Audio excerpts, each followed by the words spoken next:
All right, here's one for you guys that you should really take a lot from. All right, so I'm going to do a little demonstration outside in the beautiful sunshine. It is June the 1st of 2025, and we want to talk about thrust and trauma. All right, how your trauma should propel you with greater momentum into your positivity and your destiny.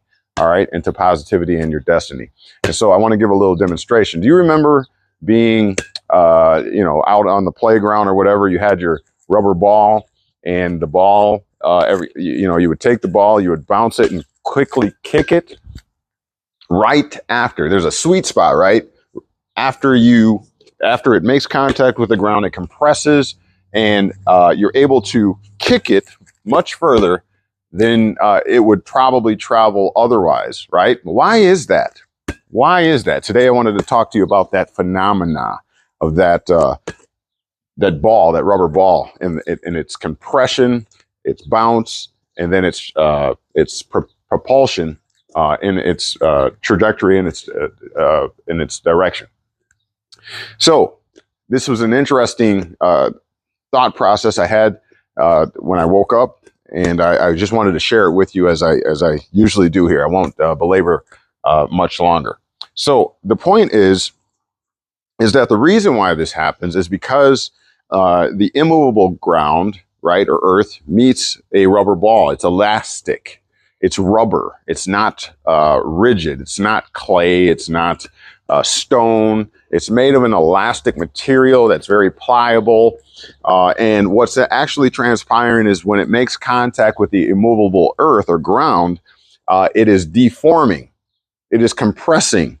Okay, an immovable object is inflicting much pressure against this elastic rubber ball. And so when that happens, there's a sudden spring back, right? And because inevitably, this material is designed to keep this shape, no matter what. It's designed to keep its shape. And so no matter what happens to it, it's going to seek to return to the circular shape it was destined to be. You picking up what I'm putting down. And so with that being said, when it meets an immovable surface, all right, it will deform, but lo and behold, it's going to come back to be what it was meant to be by its creator. All right. So with that being said, now, furthermore, okay, so when it compresses and it goes back to its shape, there is energy stored here, right? You want to see it? I can show you a demonstration of it. Okay, this is not its normal shape. Okay, but this is. Look how quickly that happens. It's almost quicker than you can perceive, right? I apologize if my camera's cloudy. It looks cloudy. Anyhow, it's quicker than you can it's like you don't even see it happen, right?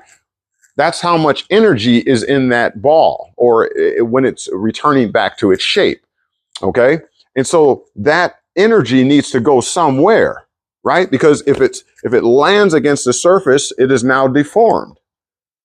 It's not the shape in which it was meant to be by design, all right? But it's going to find its shape through the bounce. And in finding its shape, it happens so fast and so violently that you could barely perceive it happening. Boom, it's back to its shape, okay? All of that energy, the energy that it takes to go back to its shape needs to go somewhere, and what it's going to cause is for the rubber ball to propel with that much force and energy away from that immovable object, the ground. Okay? So, and then furthermore, depending on the height at which you drop it, usually if it's inflated to its proper inflation, right, or PSI, it'll usually bounce back up to where it was dropped from. But I can force it down to the ground, okay, and it'll bounce even higher. So likewise, okay, I'm afflicting more trauma boom, smacking this thing against the ground.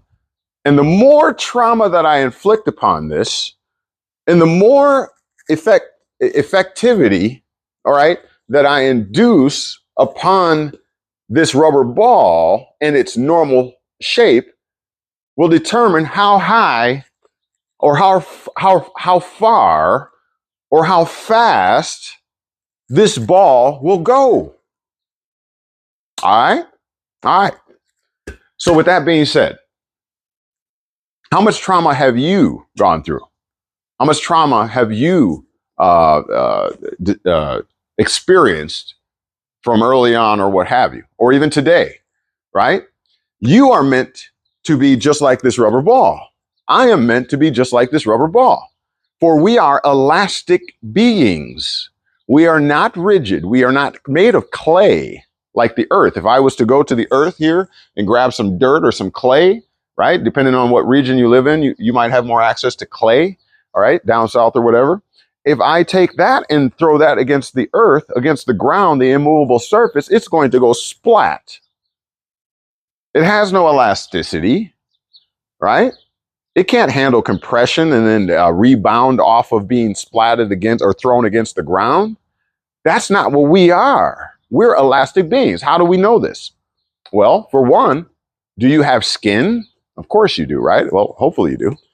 If you take your skin at any point of your body and you pinch it and pull it, what's going to happen to it? Is it going to stay like a clay, an animated clay creature?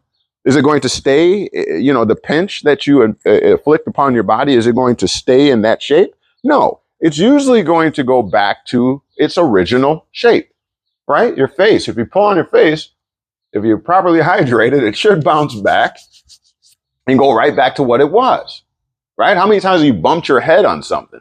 Hard too, right? You did a backflip and over-rotated or something like that. How many times, right? You afflicted that much trauma on your physical body, but yet it bounced back. The healing process of your body, right? How many times have you gotten sick or gotten chicken pox or some kind of ailment or infirmity, right? You bounce back. That's the natural state of our state of our bodies. Okay, spiritually, emotionally, there's neuroplasticity studies, science research that shows that when we go through trauma, a lot of times the people come out of the trauma better than they were in the first instance. There's working out, there's all kinds of emotional, spiritual applications alike. Okay, and so with that being said, without belaboring it, we are elastic beings. We heal. If you cut yourself, if you break a bone, see, all of those denote or give an example that we are elastic beings. We are just like this ball. When thrown against an immovable object or up against, or what they say, between a rock and a hard place, we bounce back. So with that being said, this is a new way of looking at trauma or what you may be going through today. It might not be super severe. Other people might have much more severe situations than you, but that does not matter. What matters is your realization of who you are, okay, and the capabilities you have of healing, all right? And so with that being said, and in closing, in summation, be like the ball. Look at it from that standpoint, all right? Look at it from that standpoint. Look at it from the standpoint of the harder I am thrown against an immovable surface or between a rock and a hard place, all right, the greater potential I have. Because when you're compressed, you're going to be out of shape. What do they say? I'm out of shape, right? Yeah, you're going to be out of shape for a little bit. You're going to be a little ticked off or whatever, right? You're going to be a little injured, whatever, but you could use that as potential energy and spring off of that when you come back to your normal shape, right? You're going to find that you have propelled yourself and depending on how much trauma there actually is, how hard you've been thrown against the ground, can determine how high, how fast, right, you go in a positive direction, up. A ball goes up. It doesn't go down. When I throw it against the earth, It doesn't go down, it goes up. And so should you. You are elastic beings. Okay? And with that being said, now, it could be just a normal bounce and come right back, right? Another normal bounce and come right back. But what happens, as I said in the beginning of this demonstration, when I skip it off of the ground and catch it at that sweet spot, and this thing just goes, it's like, what in the world? I didn't even use that much force, that much power, because it wasn't necessary, because you got the concept. You knew the purpose of the ball, right?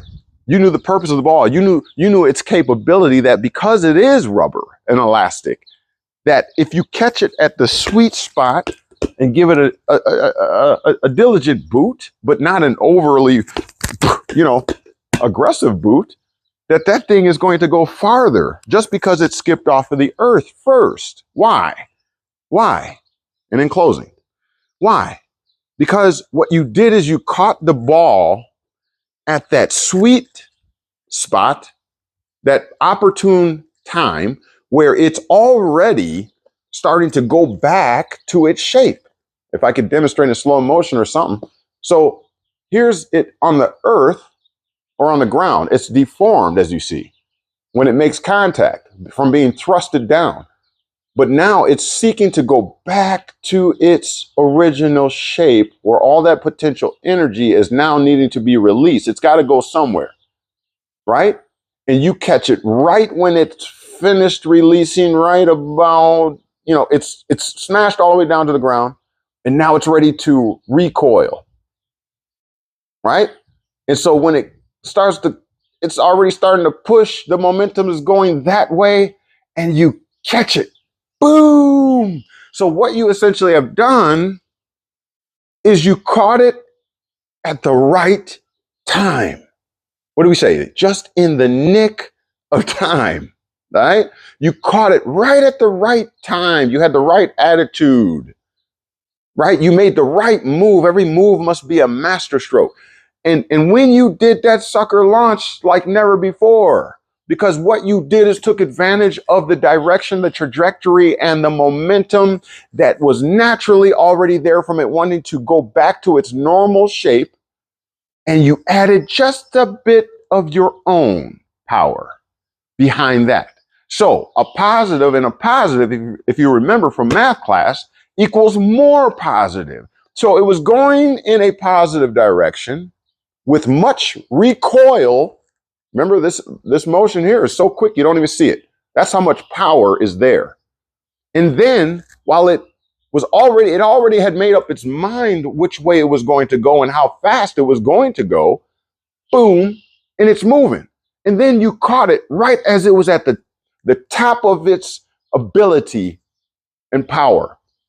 And you added another positive to it, sending it in the same direction. Now, what would happen if it was going in that direction with that much force and power, but you hit it the opposite direction and went against its trajectory? All right.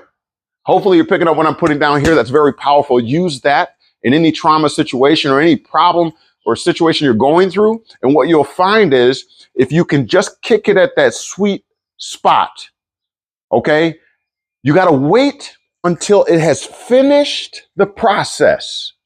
Wait till it has finished the process. Don't be early and don't be late. Because if it bounced and now I kick it, that's a bit late. I'm not taking advantage of its forward trajectory, its potential. If I wait too late and then kick it, you won't catch that magic moment. But if you just catch it right at the right time, holy cow, it went across the street. Now I got to go. Now you've been made free. The question is, what are you going to do with it? We'll see you next time right here at KnowledgeWell Media. Peace.